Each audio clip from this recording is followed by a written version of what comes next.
प्रिय विद्यार्थियों, online class में आपका पुनः स्वागत है। मैं इस वीडियो में आपसे चर्चा करूंगा मौर्यकालीन धार्मिक स्थिति की। आप जैसा कि अशोक के संदर्भ में देखते हैं, सम्राट अशोक जब वो पैतृक राजत्व की बात करते हैं, जिसमें एक शासक, एक राजा पिता की भूमिका में आ जाता है और वो कहता है कि मैं जिस तरह अपनी संतान का यही लौकिक और पारलौकिक यानी इस लोक और परलोक यानी सारू में हम कह सकते हैं कि समस्त प्रकार से नैतिक, आध्यात्मिक, भौतिक, सांसारिक, यही लौकिक, परलौकिक यानी संपूर्ण रूप से जो हम मानते हैं कि हम हर कोई माँ बाप, हर कोई माता पिता अपनी संतान का कल्याण चाहता है। वो कहते हैं कि मैं उसी तरह अपनी प्रजा का भी कल्याण चाहता हूँ। एक शासक ये कहता है राजतंत्रात्मक शासन प्रणाली में। तो आप इससे अंदाजा लगा सकते हैं कि जब वो ये कहते हैं तो वो धर्म के संदर्भ में कितने उदार रहे होंगे। लोगों को अपने मत, अपने विचार, अपने संप्रदाय, अपनी धार्मिक मान्यताएं को मानने की पूरी स्वतंत्रता रही होगी। आप जैसे अशोक स्वयं कहता है कि किसी को भी अपने संप्रदाय की प्रशंसा और दूसरे संप्रदाय की निंदा नहीं करनी चाहिए। जो अपने संप्रदाय की निंदा करता, अपने संप्रदाय की प्रशंसा करता है,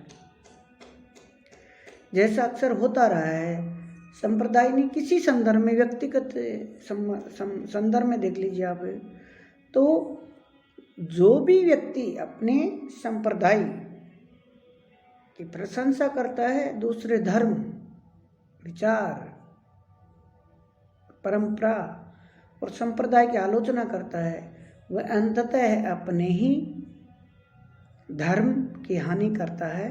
ये अशोक स्वयं अपने अभिलेख में कहता है।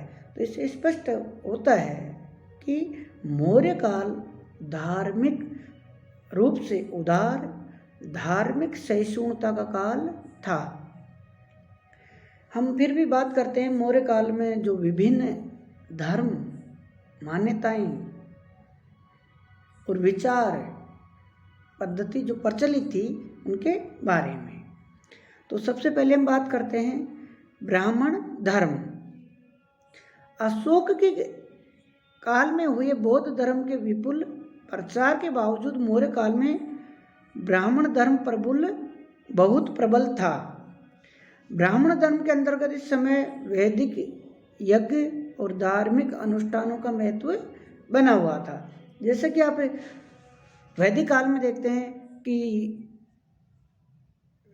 वैदिक धर्म में यज्ञों का महत्व था, वो आज भी अनुष्ठानों का और यज्ञों का महत्व बना हुआ था। इस तथ्य की पुष्टि मेगास्थनीज भी करता है और वो कहता है कि दार्शनिकों का एक वर्ग, दार्शनिक अर्थात ब्राह्मण जो वर्ग था, जो वर्ण था, वो उसके संदर्भ में यद्यपि बड़ा छोटा वर्ग था, लेकिन उसे समाज में सर्वोच्च पद प्राप्त था।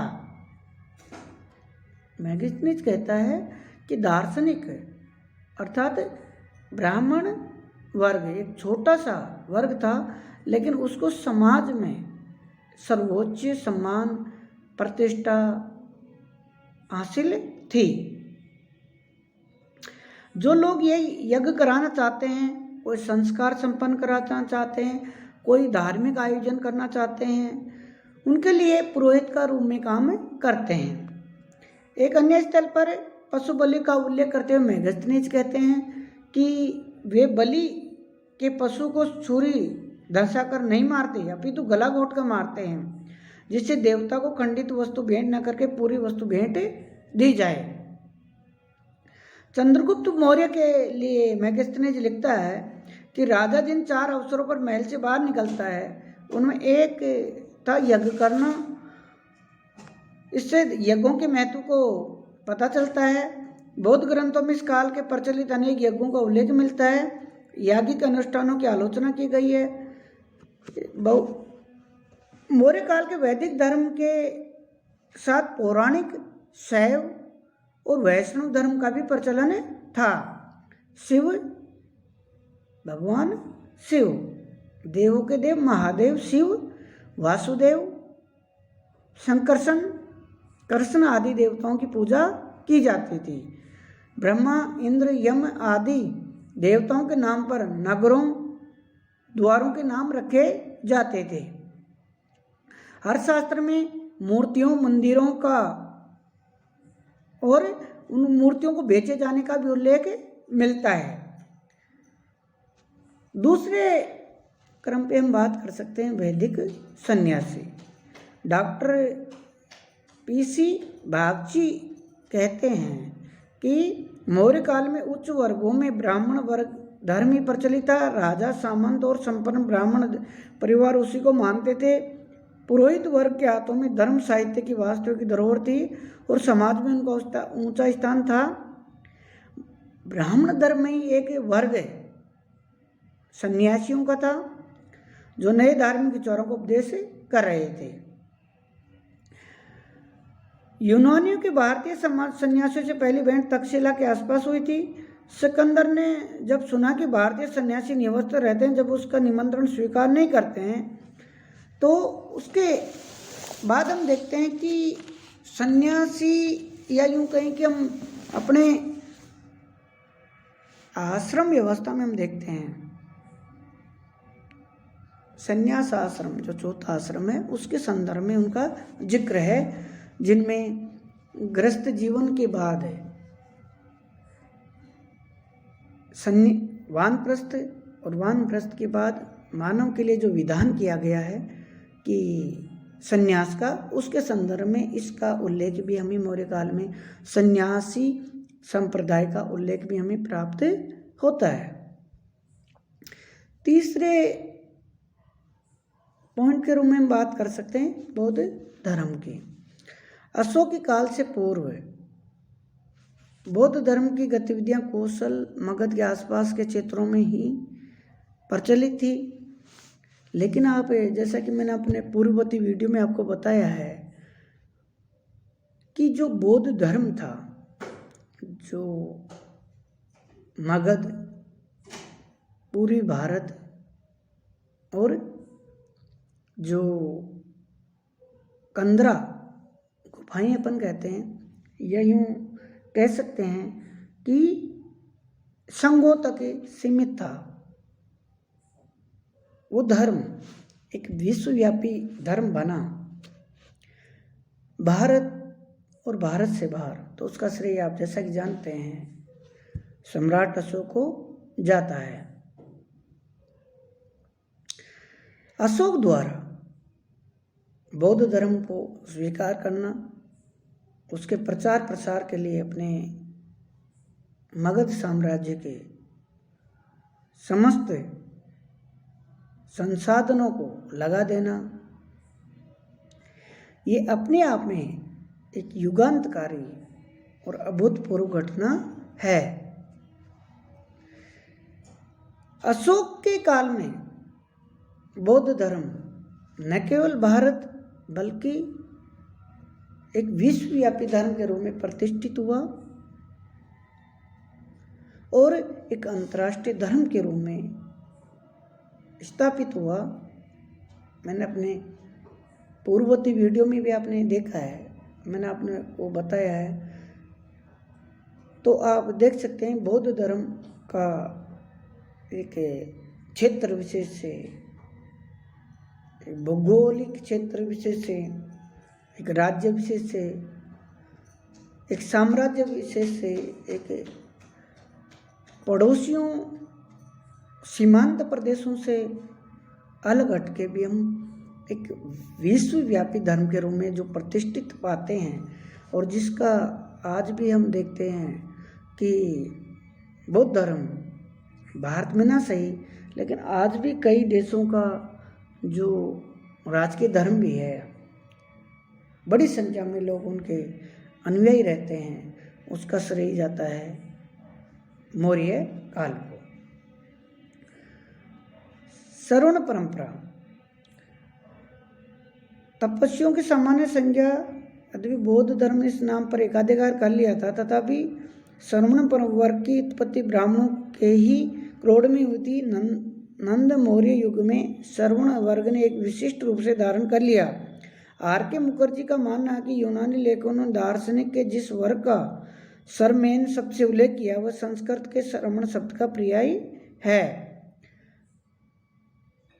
इसके अलावा हम जो पांचवें वर्ग धर्म की बात करते हैं वह है आजीविक संप्रदाय। आजीविक संप्रदाय के जो संस्थापक थे वो थे मक्खली गोसाल।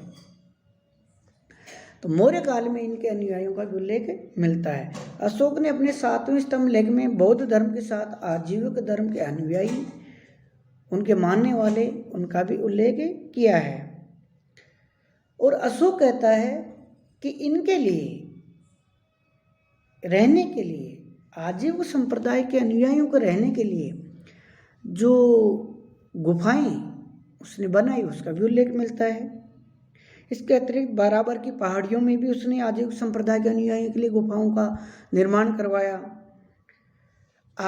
नागार्जुन की पहाड़ियों में भी कुछ गुफाओं को अशोक ने बनवा के दान किया आजीविक संप्रदाय के अनुयायियों के लिए। आजीविक संप्रदाय के संपादक जैसे संस्थापक मैंने आपको अभी बताया मक्खली गोसाल थे, जो महात्मा बुद्ध और महावीर स्वामी के समकालीन थे। छठा जो संप्रदाय था निग्रंथ संप्रदाय। अशोक ने अपने 7वें स्तंभ लेख में निग्रंथ संप्रदाय का भी उल्लेख किया है। निग्रंथ संप्रदाय के लोग निघंटनाथ पुत्र अर्थात महावीर स्वामी के अनुयायी थे। वे साधु निवस्त्र या नग्न अवस्था में रहते थे। मैगस्थनीज ने खुले आसमान के नीचे नंगे रहने वाले साधुओं के एक वर्ग का उल्लेख किया है। संभवतः वह निग्रंथ है, जो ग्रंथियों को जीतने वाले एक विजेता सन्यासी के संदर्भ में है, और वह है महावीर स्वामी। तो ये संप्रदाय निघंटनाथ पुत्र, जिसको बौद्ध साहित्य में महावीर स्वामी के नाम से जो निघंटनाथ पुत्र शब्द मिलता है, ये संप्रदाय भी प्रचलित था, विकसित था। और इसके जो प्रवर्तक हम कह सकते हैं महावीर स्वामी को, वो बुद्ध के समकालीन थे। और मौर्य काल में भी ये जो संप्रदाय था, जिसके अनुयायी थे, ये बड़ी संख्या में मौजूद थे। चंद्रगुप्त मौर्य ने स्वयं ने, जैसा कि आपको मैंने पिछले वीडियो में भी आपको बताया है, कि भद्रबाहु की शिष्यता ग्रहण की और जब मगध में अकाल पड़ा तो कर्नाटक में श्रवण बेलगोला में वहाँ चले गए, और वहाँ पर पहाड़ी पर रहते हुए उन्होंने भद्रबाहु की शिष्यता में जैन धर्म के सिद्धांतों शिक्षाओं का पालन करते हुए जैन धर्म की संलेखना जो विधि है, जिसके द्वारा उन्होंने शरीर का त्याग किया था। अशोक के जो पुत्र है वो संप्रति, वो भी जैन धर्म का अनुयायी माना जाता है। ऐसा लगता है कि आजीवक और निग्रंथ संप्रदाय मगध के छोटे समुदाय थे, लेकिन बाद में इन्होंने थोड़ी प्रसिद्धि प्राप्त की। 7वां जो पॉइंट की हम बात करते हैं वो है भक्ति परंपरा का उदय। प्रिय विद्यार्थियों, आप जैसा कि देखते हैं भक्ति भी दो प्रकार की है, सगुण भक्ति और निर्गुण भक्ति। ईश्वर को जब हम बात करते हैं मुक्ति की, मोक्ष की, तो हम जिस मार्ग का अनुसरण करके मुक्ति प्राप्त कर सकते हैं, उसी में एक महत्वपूर्ण मार्ग है भक्ति। और हम जब भक्ति की बात करते हैं, जैसे आप भगवत गीता में देखते हैं ज्ञान, भक्ति और कर्म। जिसके द्वारा हम मुक्ति प्राप्त कर सकते हैं, उसमें भक्ति जो मार्ग है, जिसमें आप ईश्वर की भक्ति करके, ईश्वर को प्रसन्न करके आप मोक्ष प्राप्त कर सकते हैं, उसका उदय हम मौर्य काल में मान सकते हैं और उसका संकेत भी हमें मौर्य काल में मिलता है। मैगस्थनीज ने हिरेक्लिज यानी जो यूनानियों के लिए हिरेक्लिज हैं, वही भारतीय के लिए कृष्ण और वासुदेव कृष्ण हैं की पूजा का उल्लेख मिलता है। इसके अनुसार मैदान में लोगों ने हिरेक्लिज की पूजा होती थी। विशेषतः सौर सेनाई अर्थात सूरसेन द्वारा। कर्टियस के अनुसार पोरस की सेना के सामने जब सिकंदर से युद्ध करने जा रही थी, तो हिरेक्लिज की मूर्ति ले जाई जा रही थी। बौद्ध धर्म में भी भक्ति भावना का प्रवेश होने लगा था। बुद्ध की धातुओं और चिन्हों की पूजा होने लगी थी और इस प्रकार हमें प्रतीकों के माध्यम से बुद्ध पूजनीय बन गए थे। तो हम ये कह सकते हैं कि भले ही हम जिस मूर्ति पूजा और भक्ति परंपरा की बात करते हैं, भक्ति परंपरा का एक बड़ा रीजन या एक बड़ा प्रभाव हम देख सकते हैं। भक्ति के रूप में जो महत्वपूर्ण सहायक रहा वो है मूर्ति पूजा। भले ही हम सगुण निर्गुण की बात करते हैं, साकार निराकार की बात करते हैं, जिसमें साकार रूप में ईश्वर को पूजा और मूर्ति बनाई, निराकार जिसका कोई आकार नहीं है, उस देवत्व की भी हमने भक्ति की बात करते हैं। लेकिन कहीं न कहीं भक्ति का उदय भी हमें मौर्य काल में दिखाई देता है।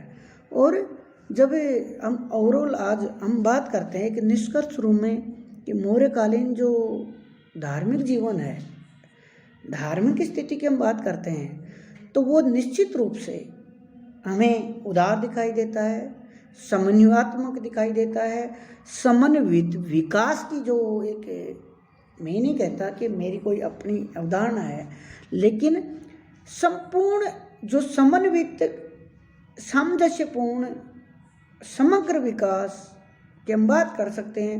चाहे हम अध्यात्म में देख लीजिए या परोपकार में देख लीजिए, सर्व कल्याण में देख लीजिए, धार्मिक स्थिति में देख लीजिए या समस्त प्रजा के संदर्भ में देख लीजिए। जब एक शासक ये कह देता है कि समस्त प्रजा मेरी संतान है और मैं अपनी संतान का जिस तरह कल्याण चाहता हूँ, समग्र विकास चाहता हूँ, उसी तरह मैं मेरी प्रजा का भी समग्र समस्त क्षेत्रों में कोई सा भी क्षेत्र है मैं विकास चाहता हूँ, जिसमें इस्लोक, परलोक, पुनर्जन्म, स्वर्ग, आध्यात्म। तो जब ऐसी अवधारणा है, ऐसी मान्यता है जिस पे वास्तव में न केवल सैद्धांतिक रूप से बल्कि प्रैक्टिकली रूप से भी, जिस पे व्यावहारिक रूप से भी जिस पर अमल किया गया है, एक शासक जो अपने उत्कर्ष की, विजय की, साम्राज्य विस्तार की प्रकाष्ठा पर हो और वो एक युद्ध में हम ऐसा नहीं मान सकते कि कलिंग के युद्ध में 1 लाख लोगों के मारे जाने से, 1.5 लाख लोगों के घायल होने से या उससे भी ज़्यादा बड़ी लोगों की महामारी से मृत्यु हो जाना ही कोई हृदय परिवर्तन का आधार है, ऐसा मुमकिन नहीं है। इतिहास में अनगिनत युद्ध हम देखते हैं जिनमें हजारों लोगों के मारे जाने के बाद भी, लाखों लोगों के मारे जाने, कई लाखों लोगों के मारे जाने के बाद भी किसी का हृदय परिवर्तित नहीं हुआ और वो अनवरत न खत्म होने वाले संघर्ष और महत्वाकांक्षा, इच्छा उनमें लगे रहे। तो मैं निश्चय रूप से हम ये कह सकते हैं कि ऐसे शासक सम्राट अशोक ने जिस धर्म विजय का आदर्श रखा, पैतृक राजत्व का आदर्श रखा, तो वहाँ निश्चय रूप से हम ये कह सकते हैं कि धार्मिक क्षेत्र में, धर्म के क्षेत्र में एक बेहतरीन धार्मिक समन्वय, उदारता और सहिष्णुता का काल वो रहा होगा। धन्यवाद।